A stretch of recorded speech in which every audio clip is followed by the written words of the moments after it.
Now that I've got these new lights in the studio, I've been trying to think of the right way to break this in. I think I've got it. In today's subclass review, we're taking a look at everyone's favorite Eldritch partier, the Celestial Warlock.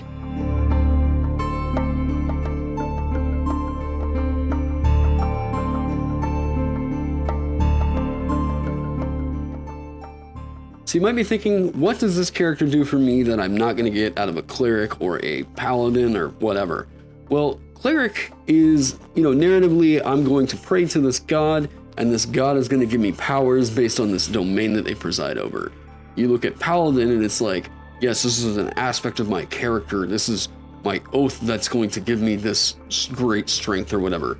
And then warlock is like, I just kind of got drunk with a coatl or a unicorn, and then I woke up the next morning and I could shoot cotton candy out of my hands. If you want to be a party animal and you're not really feeling bard, this might be the perfect subclass for you. So let's go check this out over on D&D Beyond. Your patron is a powerful being of the upper planes. You have bound yourself to an ancient empyrean, solar, ki-rin, unicorn, or other entity that resides in the planes of everlasting bliss. Your pact with that being allows you to experience the barest touch of the holy light that illuminates the multiverse. Being connected to such power can cause changes in your behavior and beliefs. You might find yourself driven to annihilate the undead, to defeat fiends, and to protect the innocent. At times, your heart might also be filled with a longing for the celestial realm of your patron, and a desire to wander that paradise for the rest of your days.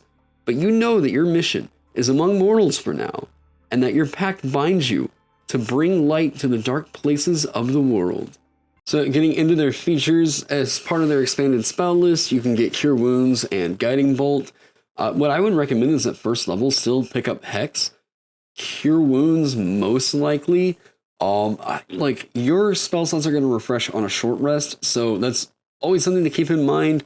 Short rest Cure Wounds is going to be really, really powerful. Like, if you can make sure that you've always got that resource like once every fight, that's going to be really fantastic. And then at like second level, I would highly recommend also taking Guiding Bolt. This is a remarkable, remarkable spell. I've talked about this power in How to Play Cleric, so go check that video out if you haven't already. Second level, you can get Flaming Sphere and Lesser Restoration. We all know Lesser Restoration is great. Flaming Sphere, the reason why I've given this one a orange, at early levels, this is going to feel like, number one, it's competing for your concentration with Hex. So I don't know that this is always going to be the thing to have up at, comparing it to Hex. Maybe at later levels, it might be more worth it to cast this up instead of Hex. It might be more valuable that way. Especially whenever you get that later level feature that lets you add your charisma modifier to like the damage of the like fire or radiant spell. This could be a little bit more worth it. But just generally, I think the Flaming Sphere is a little bit weak. And I think it's made a little bit weaker whenever you look at it on a Warlock. Third level spells that you can pick up, you can get Daylight or Revivify. Daylight, I feel, is mostly situational, where this is going to feel like it really makes a pretty nice impact. Revivify, this is one of the most game-changing spells that we have. You can do this on a short rest as long as you don't run out of those diamonds. Like, of course, I've got to give that purple. Guardian of Faith might, I don't know if this is really pushing what I would consider to be an exploit, but this is a spell that has a duration of 8 hours, and Warlock can regain their spells on a short rest, so like, an hour. If you're playing in like gritty realism rules, then it's not going to feel like that makes a big difference.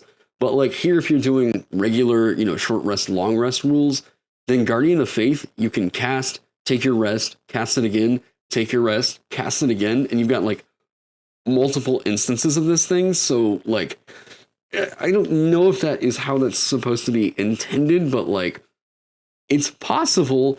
I've always thought Guardian of Faith was just kind of a little bit odd as a spell, but here on Warlock, I'm looking at it and thinking, oh man, you've got a lot of guards for whatever it is you're trying to defend. So I have to think that this is purple, especially as a Warlock spell. Wall of Fire is giving you some zoning utility in here. Again, this is requiring your concentration, but Wall of Fire is one of those spells that I think is pretty worth it. And I covered this spell pretty extensively, I think, in my Light Domain Cleric videos. So link to that one up over here somewhere. Flame Strike, another one I covered in the Light Domain Cleric. Uh, Again, this is just weaker fireball. And I've heard some arguments that because this takes up like a taller area, then it's actually a little bit better than fireball. It's not worth the 5th level spell slot. I especially for Warlock, where your spell slots are super precious. This spell is not. I don't think I would really be favoring casting Flame Strike whenever I have access to so many other great things here. And then the last expanded spell that they can get is Greater Restoration. Again, I've talked about this one before. Greater Restoration and Lesser Restoration are actually spells that are made a little bit more powerful just by the nature of like creating bad effects in an adventure, or negative effects, I guess we'll say, because there's a lot of effects that we might think of as adventure writers that we're trying to think of a counter to, and usually Greater Restoration and Lesser Restoration, or, can't be removed by anything short of a wish spell, are usually the kinds of things that we try, like the spells that we picture as counters. So they're a little bit stronger than just the effects that they have here in the actual spell. But the good thing about Greater Restoration is that what this means is that you can remove levels of exhaustion as a part of a short rest now with this Warlock. So absolutely have to give Greater Restoration a purple here. Bonus cantrips. At first level, you learn the Light and Sacred Flame cantrips. They count as Warlock cantrips for you, but they don't count against the number of cantrips known. So, Light, great utility that you're getting out of this, but if you're playing a race that already gets Dark Vision, this might feel just sort of like, I don't know, only that you're going to make certain objects look holy, right? Like, I'm going to make this cup illuminate or something. It's fun for shenanigans, I'll say, but if you're playing a race that doesn't have Dark Vision, then this is going to feel real good to pick up, almost necessary to pick up. Sacred Flame. Love it on clerics. I'm very meh about it on Warlock, because is it better than Eldritch Blast? Like, this is going to be a damaging cantrip. This overcomes a fairly common effect that is cover. So, like in those situations, this feels like better to cast an Eldritch Blast, but like, I don't know. It might be improved by one of your later level features, but overall, I'm not really. It's just not blowing my skirt up. Healing Light. At first level, you gain the ability to channel celestial energy to heal wounds. You have a pool of d6s that you spend to fuel this healing. The number of dice in the pool equals 1 plus your Warlock level, so here at first level you get 2 of these dice. As a bonus action, you can heal one creature you can see within 60 feet of you, spending dice from the pool. The maximum number of dice you can spend at once equals your charisma modifier, minimum of once. Roll the dice you spend, add them together, and restore a number of hit points equal to the total. Your pool regains all expended dice when you finish a long rest. Okay, I'm going to actually change this one. I think I had a misinterpretation of something earlier. So, Healing Light, why do I think this is so good? This is Healing Word. Like, straight up, this is what I think is effectively a little bit nicer than Healing Word here, that you're just getting every long rest. Like, the power behind Healing Word is the fact that not only is that a bonus action, but you can resurrect like allies that are making death saving throws. And if we compare it like that and think about it mechanically that way, Healing Light is just like, cool, you get freebie Healing Word every long rest. Like, I would say hold on to these dice, right? Here at early levels, wait until your allies are making death saves, and then pop your Healing Light, and then bam, it's just an instant, cool, you're up, everything's cool. Radiant Soul, starting at 6th level, your link to the Celestial allows you to serve as a conduit for your radiant energy. You have resistance to radiant damage, and whenever you cast a spell that deals radiant or fire damage, you can add your charisma fire to one radiant or fire damage roll of that spell against one of its targets. Okay, so Sacred Flame gets a nice improvement here. That is not bad. You have resistance to radiant damage is like, there's just not many creatures that are dealing radiant damage in this game. Straight up, like, it's just really not happening. So I don't feel like that's going to really make much of a difference unless your DM is very much planning to involve a lot of creatures that can do that. Use cleric, big bad evil guys or whatever. You can add your charisma modifier to one radiant or fire damage of a spell.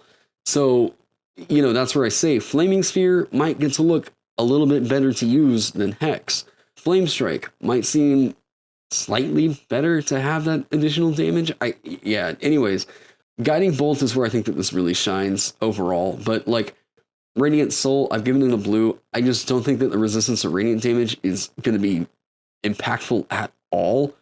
Really, all I think that this feature is just going to be, bam, the second part right here. Celestial Resilience, starting at 10th level, you gain temporary hit points whenever you finish a short rest. These temporary hit points equal your Warlock level plus your Charisma modifier. Additionally, that would already be purple to me. Additionally, choose up to 5 creatures that you can see at the end of the rest. Those creatures each gain temporary hit points equal to half your Warlock level plus your Charisma modifier. This is such a strong feature. Holy crap.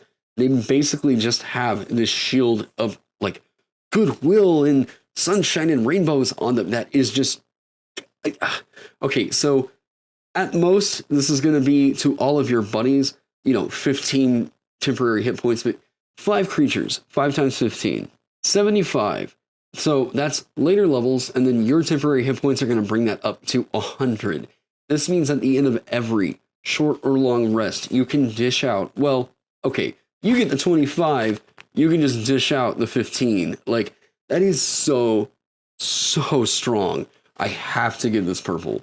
Searing Vengeance. Starting at 14th level, the radiant energy you channel allows you to resist death. When you make a death saving throw at the start of your turn, you can instead spring back to your feet with a burst of radiant energy. You regain hit points equal to half your hit point maximum, and then you stand up if you so choose. Each creature of your choice that is within 30 feet of you takes radiant damage equal to 2d8 plus your Charisma modifier and is blinded until the end of the current turn. Holy crap. Once you use this feature, you can't use it again until you finish a long rest. If you cause any of these creatures to be blinded, you are going to have advantage on your Eldritch Blast rolls against those creatures. You can set this up because Guiding Bolt requires an attack roll. So if you blind something, bam, you can make sure that attack rolls against that creature, or what is it, the first attack roll? Yeah, the next attack roll made against that creature before the end of your next turn has advantage. So this is not only helping you to get back up and into the fight, but this is also a bit of a snowball mechanic. Because yes, while it's only blinded until the end of the current turn, it allows you to get away from the creatures. Like, it is a very, very nice defensive sort of a tool here. A little bit aggressive, like 2d8 plus your Charisma modifier.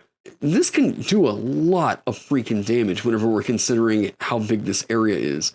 30 feet, and it's each creature of your choice. Like, if we look at the potential damage output, those numbers can look super, super scary. I think realistically, this could be like, I'm going to consider it a max of like 8 creatures, right? So 4.5 times 2 plus your Charisma mod, so this is going to be a 5 at this point, so 14. Let's say you do that to 8 creatures. So effectively about 112 damage, I would say, in most horde situations that you're going to do in that. And then they're blinded. Notice that. There's no saving throw tied to that. Bam, you just do this. Of course, Searing Vengeance, purple. The only thing I think that's kind of holding this back is its Radiant Soul feature, which, like, it's just that resistance to radiant damage I don't think is super, super great. This other effect, like, you add your Charisma modifier to one radiant or fire roll, like, if everything were competing for Eldritch Blast, then I would say that this is a really great feature, but Eldritch Blast is a thing. So with all that in consideration, let's go over and I'm going to give it my rating. So the Celestial, it's like, it's wanting so hard to be up here. I don't think it's necessarily as strong as Hexblade, but that's asking a whole different thing. I mean, Hexblade is one of the strongest subclasses in the entire game. I think Celestial does something very, very unique for Warlock. I think that the only issue that I'm really seeing with Celestial is just that I don't think Radiant Soul is really much of a feature. Like, someone might come up with something in the comments that's making me completely rethink that and think that I just completely got that wrong. But for right now, I think that Radiant Soul is actually kind of weak. like, I give it blue because I know that the second part of this is actually pretty good. But the first part of it, you just have resistance to radiant damage. It's not detrimental to your character, but I just don't think it's going to come into play all that often. But like everything else that they get, ooh, you are really bolstering up your team. Spells like Guardian of Faith, especially as a Warlock spell, this could be, there might be some pretty degenerate stuff you can do with this. Like, ooh, okay, so that's something to consider. This is a healer, but they're getting some of the most powerful healing magic in the game as a short rest. So, like, greater restoration, being able to remove exhaustion on a short rest. All of that's really good. Okay. So, this is one of those things where I say, Celestial, I'm going to move it up here. I think Celestial is pushing, you're making a healer Warlock, right? And that comes with other implications. You get one of what I'm considering to be mechanically one of the best parts of Grave Domain Cleric here with Healing Light. And if you wanted them to come up with hit points and more hit points than just the like pop, you're going to come up with the Healing Word hit points, you can expend more dice from this pool. Sure, Radiant Soul might be a little bit weak, but I think everything else, taking that into consideration, Searing Vengeance effectively meaning that like you're going to be very, very hard to kill with that. And then Celestial Resistance, blah, blah, blah. The way I've got to think about that as a designer is how often are you going to be able to optimally get a short rest in? And if I consider that as you using it as optimally as possible, is that after every single encounter, you can get a short rest. Woo, this would mean that in every encounter, you have the potential to just dish out that many hit. Oh God, I've got to think about it like that. I think that Hexblade, if you're going to go for straight up just damage output, Hexblade is going to be the option to go with.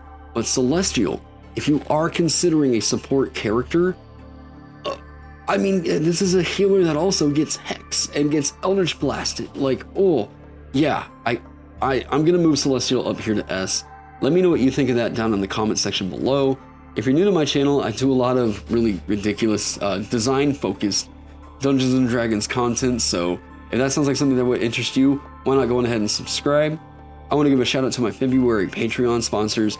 Thank you all so much for helping me keep the lights on around here and coffee in my blood. You all are absolute heroes. It's a big, big thanks to you all that I could justify fixing up all the lighting around here and trying to get the studio looking even cooler. So yeah, thank you all so much. And thank you for being here. I hope you all are staying safe, staying healthy, and I can't wait to see you in the next one.